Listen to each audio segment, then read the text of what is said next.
يا صباح الخير، عاملين ايه؟ وحشتوني جدا جدا جدا.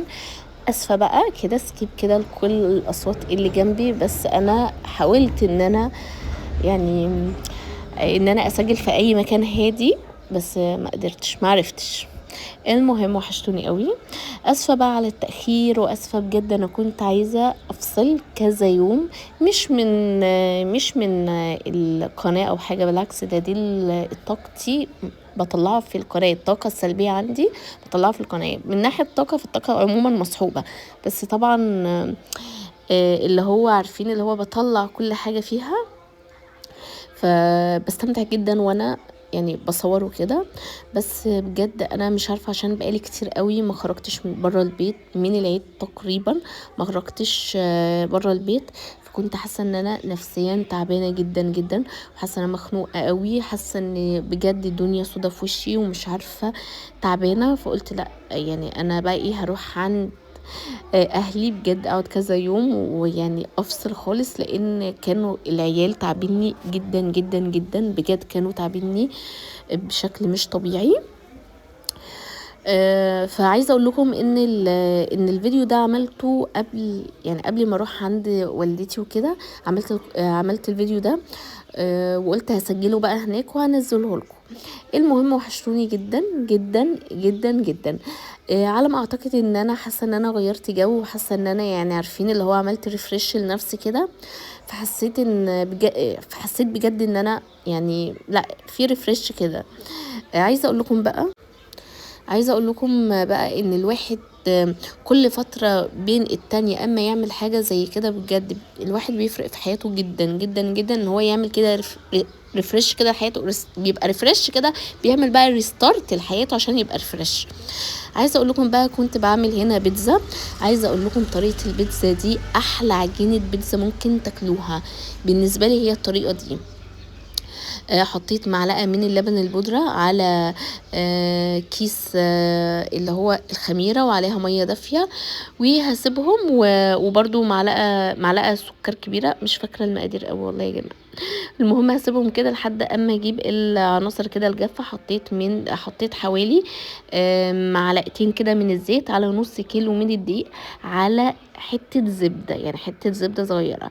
هتقولي لي يا زبده بتحطيها في عجينه البيتزا؟ وهتشوفوا ايه كمان اللي هتتحط في عجينه البيتزا، وتركايه خطيره هتتحط في عجينه البيتزا، هتوديها في حته 10. وبجد العجينه هتلاقوها مسكره جدا جدا جدا. هنا هفضل بقى اضرب فيها في العجين لحد، عارفين اما هي بتتفرول كده. وبعدين حطيت سنه من الخل حلو جدا للمعجنات يا جماعه. وحطيت رشه من الملح، وهي دي التركايه. شويه كده من المايونيز، يعني قولوا قيمه معلقه صغيره من المايونيز. وبعدين حطيت اللي هو الزبادي، يعني قولوا كوبايه كده زبادي، مش كوبايه، اللي هي العلبه بتاعت الزبادي. وبعدين حطيت الخليط بتاعي اللي انا كنت عاملاه بتاع الخميره. عايزه بقى اقول لكم ان انا هقعد اضربها كتير جدا. ماشي، انا الصراحه كنت هنا خمرتها، انا نسيت اصور لكم الحته دي. ان انا عجنتها كويس قوي قوي لحد اما نعمت. لازم عجينه البيتزا تكون ناعمه. وبعدين هسيبها بقى ايه، تخمر على براحتها. انا بصوا عملتها كده ايه، يعني احنا كنا يعني هعمل البيتزا كده على المغرب، كنت عاملاها على قبل العصر. شايفين؟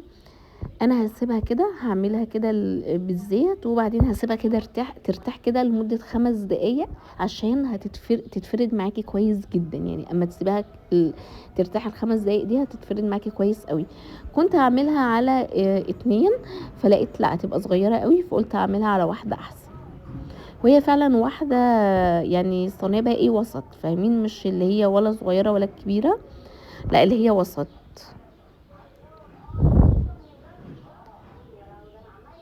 هنا كنت عارفين اللي هو عمالة اعملها كده بايدي، وهسيبها كده ترتاح كده لمدة 5 دقايق، وكده ايه، سبتها ترتاح لمدة 5 دقايق. وهنا كنت بقلب الشاورما طبعا دي انا مش يعني عامله اللي هو عارفين طريقه الشاورما اللي انا عملتها معاكم كذا مره، هي بنفس الطريقه دي.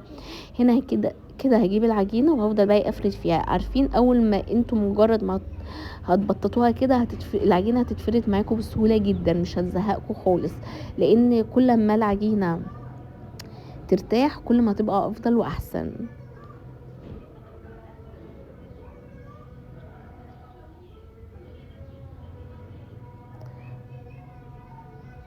شوف الحروف دي هطلعها عشان عاوزه احشيها بيتزا، عاوزه اقول بيتزا عاوزه احشيها موتزاريلا. عاوزه اقول لكم بقى ان انا لما جيت اشوفها لقيت ان الاطراف دي تخنت جدا جدا، والموتزاريلا مش لاقيها، مع ان كنت يعني حشياها بكميه كويسه، كميه يبان عليها، بس مش عارفه ليه حاسه ان الموتزاريلا هربت منها، مش عارفه. فعيبها الوحيد ان هي كانت منفخه قوي من الجناب، فانا قلت مش هعملها كده تاني. طبعا الطريقه دي اللي هي التخريم ده مهم جدا جدا جدا، ولو ما خرمتوهاش هتلاقوا البيتزا باظت منكم. هنا بقى شفتوا الجناب، بقيت ان انا احشيها موتزاريلا وللاسف لما سويتها ما لقيتش الموتزاريلا يا جماعه، حسيت ان هي اختفت. بس هبدا اتنيها. بصوا انا كل مره اعمل بيتزا انا بعملها يعني بفرد الاول كاتشب، ما جربتش ان انا اعملها باللي هي بصلصه البيتزا قبل كده. فانا عاوزه المره الجايه ان شاء الله لما اعمل بيتزا عاوزه اجرب ان انا اعملها بصلصه البيتزا كده، عاوزه اجرب صلصه البيتزا ما اعملهاش بكاتشب، فاهميني؟ هنا قلت هبدا اخرمها تاني، وهنا بصوا بفرد ده الاول بالكاتشب. فانا الصراحه عاوزه المره الجايه، قلت هو انا ليه ما بعملش صلصه البيتزا، ما ممكن صلصه البيتزا احلى من ان انا افرد الكاتشب. فقلت ان شاء الله المره الجايه هبقى اعمل الصلصه بتاعت البيتزا. انا عارفه بقى ان انا اتاخرت عليكم جدا جدا، بس سامحوني بقى يعني، بجد الواحد لما بيفصل ويرجع يعمل كده ريستارت لنفسه، ف عارفين بتفرق جدا جدا مع الواحد يعني. المهم انا كنت دايما يعني انا وانا متضايقه وبكلم اختي، فبتقول لي ايه بصي، هي بتقول لي انا بقول لها انا متضايقه ومخنوقه ومش عارفه ايه، بتقول لي بس عشان تبقى لك فتره قاعده ومعاكي الاطفال وكده فتعبينك. فانا يعني انا مش مقتنعه الصراحه، بقول لها لا يعني الموضوع مش كده، بس فعلا لما خرجت وغيرت جو لا لقيت ان الموضوع فعلا كده.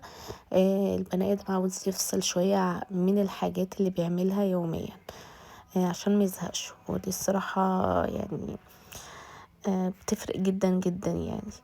المهم الحشوات بقى يا جماعة زي ما انتوا عايزين، حطوا الحشوة زي ما انتوا عايزين. انا عندي جوزي يعني بيحب الفراخ، انا دايما بحب السجق جدا جدا في البيتزا او الفراخ البانيه، بس هو بيحبها بالطريقة دي، فانا عملتها بنفس ما هو عايز.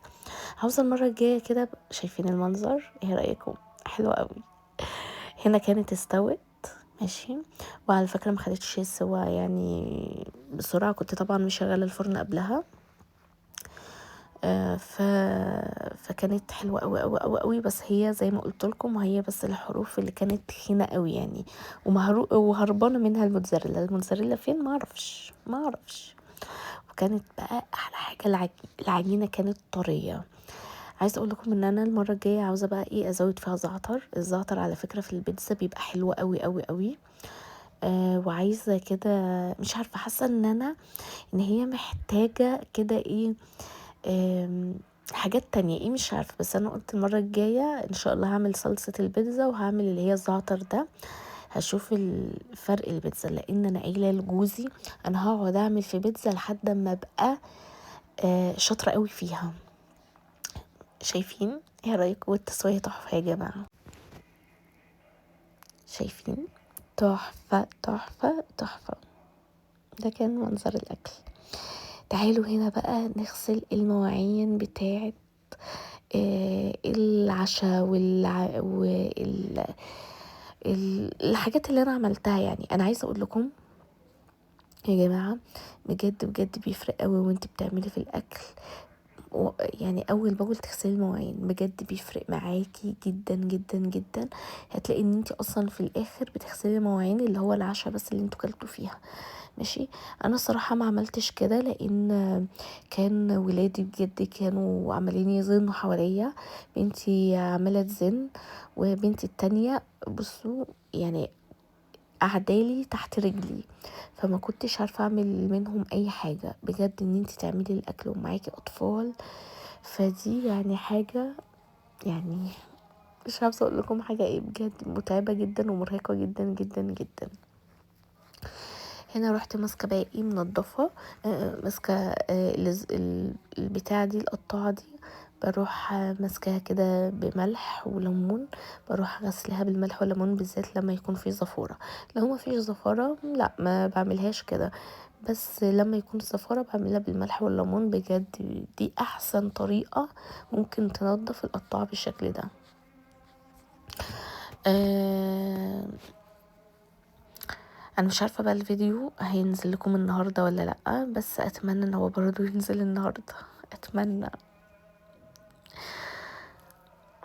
طبعا فقره غسيل المواعين اهو اللي كتير قالوا لي عنها، فين فقره غسيل المواعين، فين مش عارفه ايه، فانا جبت لكم فقره غسيل المواعين اهي يا جماعه.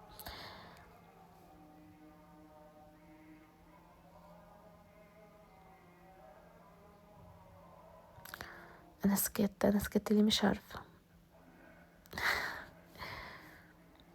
حاولت ان انا اقعد في اوضه يعني هاديه علشان الاصوات اللي كانت جنبي، مش عارفه الاصوات اللي جنبي اكيد هتعمل لكم ازعاج، مش عارفه واصله لكم قوي ولا لا. بس انا حاولت ان انا اقعد في اوضه هاديه علشان ايه الاصوات بقى، وانا كنت جنب الشارع فبقى عربيات والكلام ده، فحاسه ان كده احسن وافضل يعني.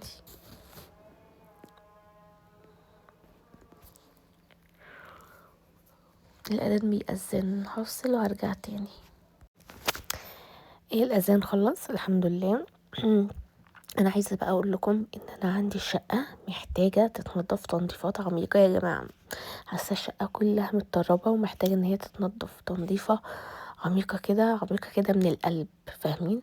عندي الشبابيك كلها محتاجه ان هي يا جماعه تتغسل. اه زي ما بقول لكم كده محتاجه تتغسل بجد، ومش عارفه ابدا ازاي وهبدا معرفش يعني. انا عارفين اللي هو ايه، انا اول الشهر باذن الله كده هودي بنت الحضانه، تمام. فانا في نيتي ان انا قلت ايه خلاص من اول شهر ابدا بقى كده في تنظيفات كده عميقه وكده. مش عارفه اعمل ايه، بس انا عاوزه الحق نفسي علشان ما اجيش اللي هو اتورط، حاسه ان انا متورطه ومش عارفه الملم الدنيا ازاي.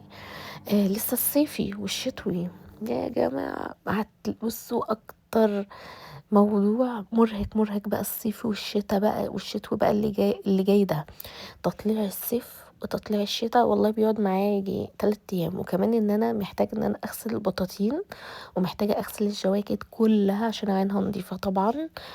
آه لا، في حاجات كتير يا جماعه، فربنا يعيننا بجد، ربنا يعيننا.